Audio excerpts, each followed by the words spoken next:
Bienvenue dans ce deuxième épisode des Balivernes. Cette fois-ci, j'ai une histoire assez sympa aussi à vous raconter. Je suis bourré d'anecdotes.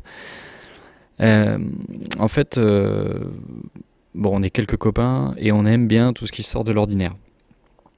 Pour ainsi dire, voilà, il y a la routine, le quotidien.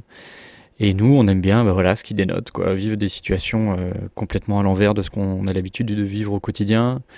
Voilà. Bon, je vous fais pas un dessin, mais du coup, donc pour l'anniversaire d'un ami qui s'avère être mon meilleur pote, on a décidé une fois de l'emmener dans un endroit complètement dehors de tout. Et on a pensé à une connaissance, enfin quelqu'un qu'on avait déjà vu. Je vous en reparlerai très certainement parce qu'on a vécu plein de choses avec ce monsieur. Et il s'avère que c'est un poète. Alors, les poètes, ça court pas les rues aujourd'hui. Voilà, on fait moins attention à la langue en elle-même, quoi, à la beauté des choses. Enfin bon, c'est mon point de vue personnel, mais je pense que peu de gens peuvent contester ça. Donc bah voilà, un poète, ça court pas les rues, et donc on a la chance d'en connaître un. Enfin, tout du moins de le connaître, d'en avoir un dans nos connaissances, quoi. Et donc ce monsieur, bah, il vit comme un poète. Il vit un peu en marge de pas mal de choses. Et en fait, donc, il a retapé une maison en campagne il y a quelques années. Enfin, ça fait ouais, depuis qu'on le connaît, en fait. Donc, je pense que c'est le travail de 15-20 ans. Et donc, il est donc en campagne, isolé. Il est dans un petit village, enfin, ce qu'on appelle un village, mais c'est un hameau, si vous voulez, de quelques maisons uniquement. Et il s'avère que donc il y a une route qui mène à ce hameau et c'est un cul-de-sac, quoi, si vous voulez. Donc, c'est vraiment isolé. Et bon, c'est un choix de vie, quoi, hein, voilà. Et donc, bah, ce monsieur, il prend son temps, il fait, enfin voilà, le temps est un peu dicté par les moyens qu'il a eu aussi pour rénover sa maison, mais bon, il a fait les choses avec le temps et il est parti d'une ruine et aujourd'hui, il a quelque chose d'habitable et voilà. Et ça le ressemble, c'est simple, il a besoin de rien, donc il a rien, voilà. Et en fait, ce monsieur, bah, il nous a proposé plusieurs fois de louer sa maison si on avait besoin, si on voulait faire des soirées avec les copains. Et puis donc là, on a pensé à sa maison pour l'anniversaire de notre pote parce que on savait que ça allait être à part. Et ben on s'est pas trompé.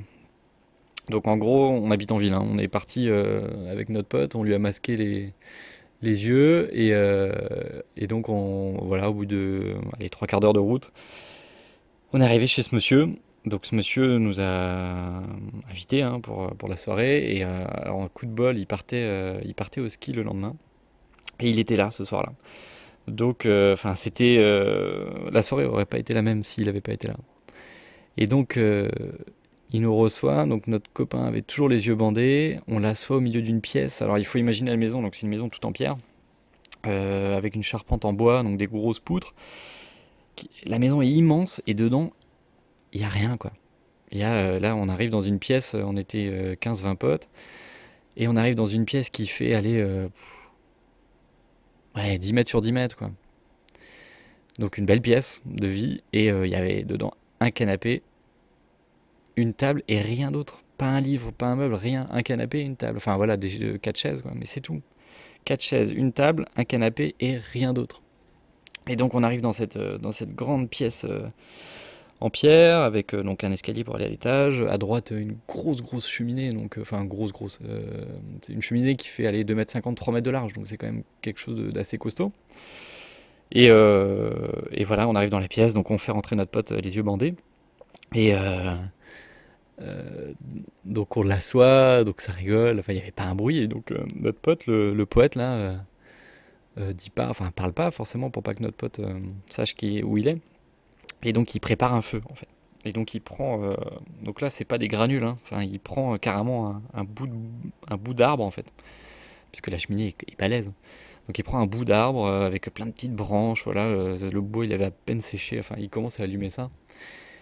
Et donc ça met un temps fou à prendre feu, donc c'était rigolo, c'était une situation un peu spéciale, quoi. C'était assez cocasse, parce que voilà, la pièce, ça commence à sentir un peu le bois qui commence à frétiller, il y a des feuilles et tout ça, ça crépite, donc notre pote, enfin on commence tous à se marrer, parce que notre pote, lui, il se dit mais où est-ce qu'ils m'ont envoyé, donc il se retrouve assis devant le feu, et puis, avec un feu qui prend 10 minutes à s'allumer. Et puis au bout d'un moment, donc voilà, une fois que la flamme, elle a bien pris, on lui enlève On lui enlève le bandage et puis il se retrouve. Enfin, on se marre tous, quoi, en fait. Et donc il enlève son bandage. Et puis le feu est parti, on lui souhaite joyeux anniversaire comme si il avait une bougie géante sous les yeux. Et puis voilà, et puis notre pote poète, il est mort de rire, quoi. Et puis donc on a passé une soirée mais absolument exceptionnelle. Dans le froid, c'était l'hiver, hein.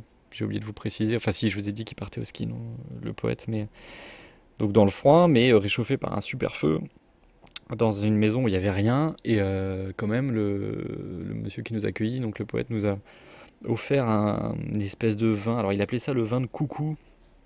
En gros, c'est, je sais pas trop. Enfin, il a dit que ça s'appelait le vin des amoureux à base d'une plante. Ah mince, c'est dommage, la plante de coucou, je pense, de mémoire comme ça. Mais en gros, une préparation un peu comme un rhum arrangé qu'il avait fait lui-même, mais ça devait être à base d'eau de vie, parce qu'ici, il y en a beaucoup dans le coin. Et donc, dans laquelle avait fermenté une plante qui cueille dans les fossés pas loin de chez nous, mais une plante qui est assez rare. Donc, bon, enfin, je me suis renseigné après et j'ai pas trop trouvé sur internet. Il y a quelques recettes à droite et à gauche, mais ça a vraiment pas l'air réputé. En tout cas, c'était excellent. Et il avait dit le vin des amoureux, pourquoi je sais plus. Et en tout cas, bon, il avait dit que c'était une boisson destinée aux gens qu'on accueillait. Enfin voilà, c'était une tradition dans son coin, quoi. Et donc il avait ramené une bouteille qui, je sais pas, vous savez, les bouteilles en fonction de leur taille, ça a des noms. Là, c'était, j'en sais rien, un Nabucodonosor, enfin un truc énorme, énorme, une bouteille de 20-30 litres, dans lequel il y avait cette boisson. Et puis il nous avait servi des verres, donc ça toquait, hein. Enfin, tu sais pas trop ce que tu bois, en fait. Tu sais que ça te réchauffe le gosier, comme on dit ici, mais enfin le cou, quoi. Enfin voilà. Et on a vécu en fait une soirée magique. Alors je sais plus ce qu'on avait mangé, mais un truc bien gras. Je sais plus si c'était une raclette ou quelque chose comme ça. Enfin voilà, on a vraiment passé une soirée d'hiver de dingue, quoi. Mais faut se dire que c'était avec rien. Et dans un contexte complètement loufoque. Un poète qui nous reçoit dans sa maison, il n'y a rien, mais il y avait voilà, un truc unique, quoi. Une chaleur humaine. On était tous entre amis, on avait de quoi boire et de s'amuser. Et on a passé un moment très fort, très loin de notre quotidien. Et c'est ce qui a fait que cette soirée, on s'en souviendra pour toujours. Voilà pour Baliverne. À bientôt pour le prochain épisode.